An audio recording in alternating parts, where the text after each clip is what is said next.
engine shutdown. It's dangerous anytime you're out there on the road, but especially in the summer heat.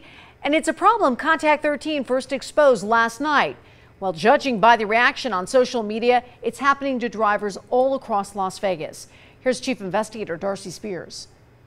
I'm scared now for my twins to drive the car. It's normal to be worried about your kids when they're on the road, but Karen Branton is concerned about more than typical teenage driving. I want them to be in a safe vehicle. Her twins both have 2012 Nissan Versas. She says one of the cars recently shut down completely while she was driving it. I had no control of the steering wheel.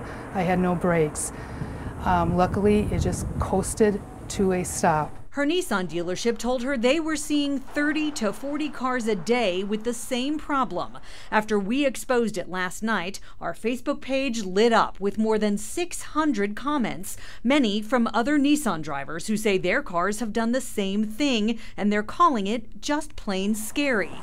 A service advisor told Karen it had something to do with vaporizing. Karen was told to switch to more expensive, higher octane fuel. We asked the U.S. Energy Information Administration about that, and they say the vapor pressure of gasoline doesn't vary between grades, so telling customers to spend more for premium gas could just be a waste of money. While some customers posting on Facebook report the problem went away when they switched to 91 octane gas, others say it made no difference. Leah writes, "The dealership told us to put 91 octane in, but it hasn't worked. We have just spent wasted money in gas and time. We are still having the same problem. I find it ridiculous and dangerous for the customers."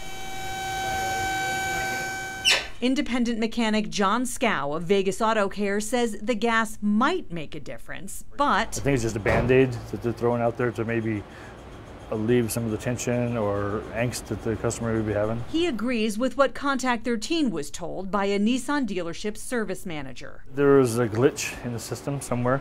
Nissan issued this technical service bulletin last summer. It tells mechanics to reprogram a car's computer if the engine turns off during hot ambient temperatures, and some drivers report that did solve the problem, but most believe more needs to be done. When do you think something like this should rise to the level of a recall?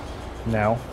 It's not just Nissan drivers reporting sudden engine shutdown. Tonight at 11, we'll tell you what other kinds of cars are faltering in the summer heat and what the feds know about it. Darcy Spears, 13 Action News. And Nissan North America says they are looking into the problem, but they would not do an on-camera interview. They sent us a brief statement which says in part, "We will work directly with our customers to resolve their issues."